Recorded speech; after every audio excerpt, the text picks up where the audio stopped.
Troisième et dernière partie de l'Africa Newsroom. Nous sommes toujours en compagnie de Jean-Marie Talley, directeur général fiduciaire Fiscofin, responsable du pôle économique du club Efficience. Alpha Oumar Diallo, consultant en finance, et Daoud Attal, notre éditorialiste. Et on passe tout de suite à notre Zoom Société consacré aujourd'hui à la fin de la grève des fonctionnaires au Tchad.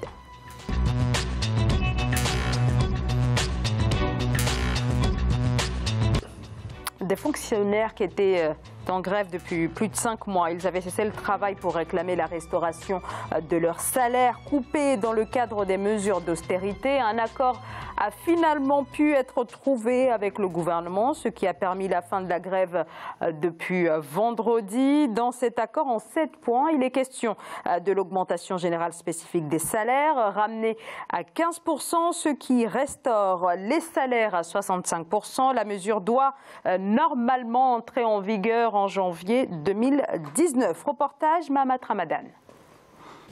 Au Tchad, après plus de 5 mois de grève dans le secteur public, le gouvernement et les organisations syndicales ont signé un accord ce vendredi 26 octobre 2018 pour mettre fin à la crise sociale. D'après les termes de l'accord, les autorités s'engagent à faire un rajout de 15% sur les augmentations générales et spécifiques à compter de janvier 2019 et assainir le fichier de la solde sur une période n'excédant pas 45 jours. À partir de ce jour, nous avons tous pris l'engagement de ne parler de débrayage de la grève qu'en termes de mauvais souvenirs. Il s'agit là de la victoire du bon sens, la victoire d'un sens aigu de responsabilité. Les syndicats de leur côté se sont engagés pour une reprise effective du travail dans tous les secteurs et acceptent de continuer les discussions dans un cadre tripartite en vue de l'élaboration d'un pacte social pouvant consacrer une paix sociale durable. Ce qui est coupé, ce n'est pas les indemnités, puisque les indemnités, on peut les perdre comme on peut les gagner, mais ce qui était prélevé maintenant, c'est le salaire. Donc comme l'avons dit, le salaire est sacré, le gouvernement ne peut pas faire d'économies sur le dos des travailleurs. À quoi sert 2,5 milliards par mois pour un pays comme le Tchad, ce n'est pas beaucoup. Mais le gouvernement doit faire ses économies-là ailleurs et c'est ce que nous avons toujours dit. Pour rappel, les fonctionnaires étaient en grève depuis mai 2018 pour exiger le paiement intégral de leur salaire, réduit de 50% depuis janvier 2016, dans le cadre des mesures d'austérité du gouvernement. Alors, une crise sociale, des tensions qui ont montré ces derniers mois, durant ces 5 mois de grève, la crise économique que traverse ce pays. Donc le Tchad qui est aujourd'hui sous perfusion, pays assisté notamment par le FMI. Le pays accuse aujourd'hui un déficit budgétaire de plus de 800 millions de dollars. Alors on revient quand même un petit peu sur cet engagement. Donc l'État s'engage à consentir à 15% sur la coupe des augmentations générales spécifiques à compter donc de janvier 2019. Compte tenu de la situation économique du Tchad, est-ce que le gouvernement est à même véritablement de tenir cet engagement ? Jean-Marie. Je pense que la réponse peut être très simple et laconique, elle est oui, ils peuvent. À une condition simple, il faut diminuer les charges de fonctionnement de l'État. Vous voyez, on vous parle partout de diminution, baisse des salaires, des restrictions, ainsi de suite, mais on ne vous dit jamais clairement qu'on a baissé les frais de fonctionnement de l'État. C'est toujours les mêmes 4x4 que vous avez, c'est toujours les mêmes dépenses excessives qu'on a au sommet de l'État, en tout cas pour des choses qui n'en valent vraiment pas la peine, qui ne sont pas créatrices d'emplois, qui ne sont pas créatrices de richesse. Mais c'est quand même assez curieux pour un gouvernement qui exige des travailleurs un rendement, sans que ces travailleurs qui doivent bénéficier, jouir du fruit de leur travail, puissent avoir leur salaire. Quand j'entends qu'il y a eu, dans le reportage que vous avez fait, des mesures, dans des arrangements qui ont été pris pour qu'au moins le solde les arriérés de salaire soient payés dans les 45 jours ou plus tard. Mais logiquement, un État ne devrait pas avoir des arriérés de salaire. Donc, c'est assez curieux que quand on parle d'arriérés de salaire, des salaires impayés, c'est toujours dans des pays africains, des pays sous-développés. Et ce sont ces pays-là qui ont malheureusement la masse d'argent maximale ou maximum qu'ils reçoivent des organismes internationaux, qu'ils reçoivent des emprunts internationaux. Le salarié, le fonctionnaire, ne doit pas être le trésorier de l'État, ne doit pas être la banque de l'État. Il faut payer son salaire, point. On ne peut pas exiger un rendement d'un individu et lui demander de l'autre côté, faire des efforts sans lui donner une rétribution en conséquence. Daouda Tall. Oui, tout à fait. Je suis d'accord avec ce que dit Jean-Marie Talley. D'ailleurs, un élément important au niveau de la dépense publique, souvent au Tchad, c'est le cas, et c'est le cas presque partout en Afrique, on dépense mal. C'est des États Absolument. qui vivent au-dessus de leurs moyens. C'est comme un individu qui vit au-dessus de ses moyens. À un moment donné, vous vous endettez, si vous avez du mal à payer, vous serrez la ceinture, vous n'arrivez pas à vous nourrir, etc. L'État fonctionne à peu près pareil. La rationalisation de la dépense publique, c'est vraiment là-dessus que les États africains doivent faire beaucoup d'efforts. Un budget, c'est des dépenses et des recettes. Si vos dépenses prévues sur l'année sont supérieures à vos recettes, il y a un problème. Il y a un problème, parce que vous devez payer des salaires, ça c'est la dépense publique, les carburants, il a parlé de véhicules 4x4, etc. Tout ça c'est des dépenses. Mais comment est-ce que quand ils élaborent les budgets, toujours, je ne connais pas de pays africain dont le budget est excédentaire. C'est quasiment tous des déficits. Ensuite, il va y avoir l'aide publique au développement, il va y avoir des crédits, soit du FMI, soit d'autres États amis, etc., pour pouvoir assumer. Ça pose un problème. Et arriver à ne pas payer des salaires dans un département, pour un département qui est le ministère de l'Éducation, ça pose quand même problème. Et d'ailleurs, la rentrée n'a pas pu se tenir en octobre, en raison donc de cette grève. Exactement. C'est le département qui devait être le premier servi dans le budget. L'éducation, c'est fondamental. Vous ne pouvez pas... Tu oublies un détail, Daouda. C'est que la rapine et les détournements ne sont pas éradiqués. Alors justement, c'est la question que j'allais poser, parce qu'on se focalise sur la rationalisation des recettes, mais effectivement, le réel problème, est-ce qu'on ne me le pose pas, le réel problème, à savoir la corruption. Mais bien sûr, en fait, moi je pense que ça, c'est un grand paradoxe pour un pays comme le Tchad, excessivement riche en pétrole et dans d'autres ressources minières, et qui avait eu déjà dans les années passées des problèmes avec les institutions internationales, parce que quand la production du pétrole rapportait beaucoup d'argent au Tchad, le FMI et la Banque mondiale avaient demandé au Tchad de bloquer un fonds pour les générations futures. C'est-à-dire qu'aujourd'hui, on gagne énormément d'argent. On sait que les ressources qu'on a actuellement, ce n'est pas des ressources inépuisables. Donc, mettez de l'argent de côté pour les générations futures. Si jamais demain le pays est en difficulté, elle peut le prendre. Le Tchad alors, il pourrait d'ailleurs mettre pour les générations Mais le Tchad a tout fait avec la complicité du président Idriss Déby pour débloquer ce fonds-là.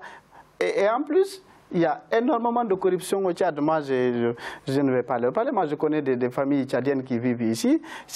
Leurs enfants, ils sont dans des grandes écoles. Si vous voyez les bagnoles qu'ils roulent, si vous voyez les appartements de luxe dans lesquels ils vivent, l'argent qu'ils dépensent tous les week-ends et toutes les semaines, c'est affolant. Donc, du coup, là, je pense qu'il y a plusieurs mesures draconiennes que l'État tchadien aurait dû prendre. Ça fait longtemps.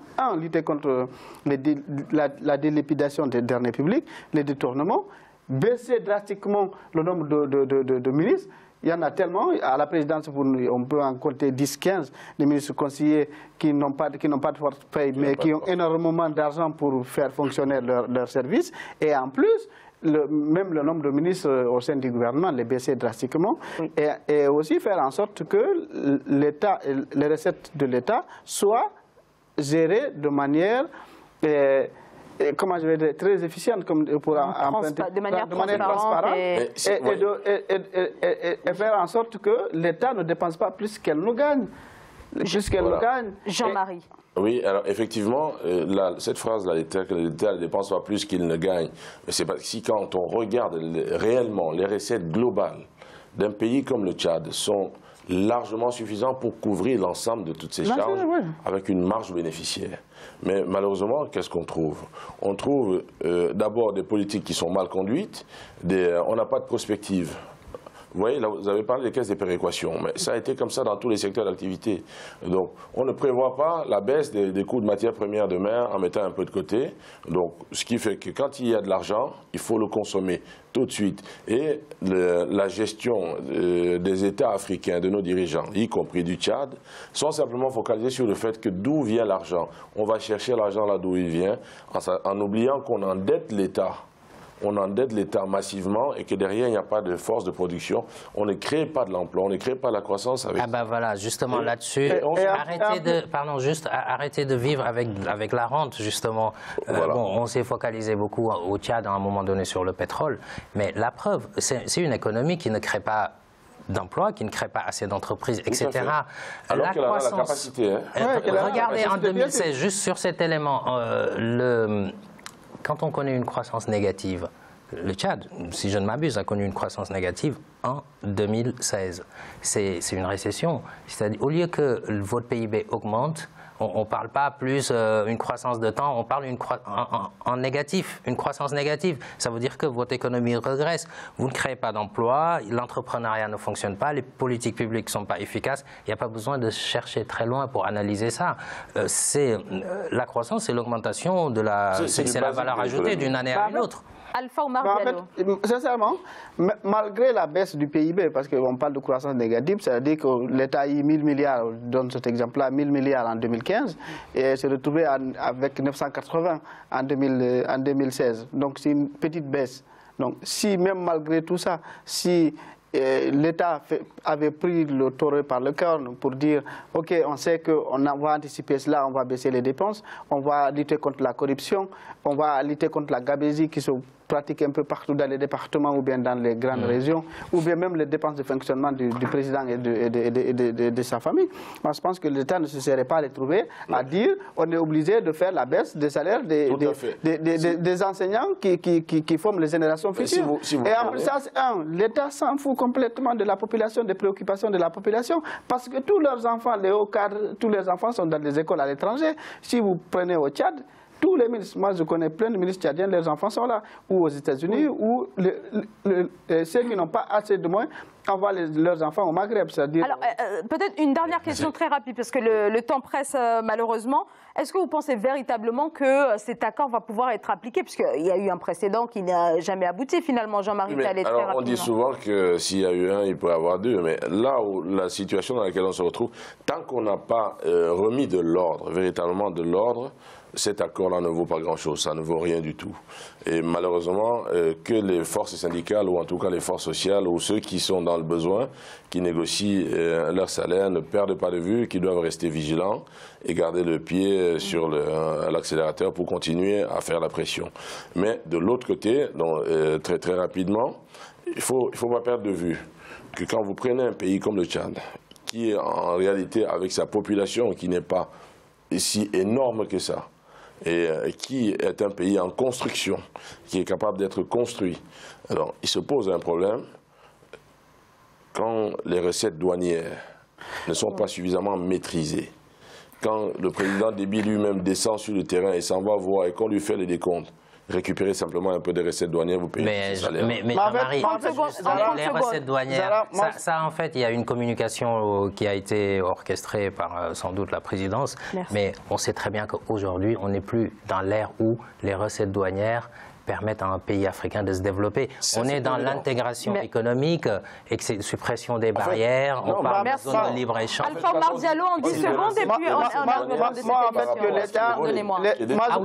Moi, je pense que l'État a signé cet accord-là pour permettre la rentrée scolaire. Parce qu'on a juste reporté le problème de...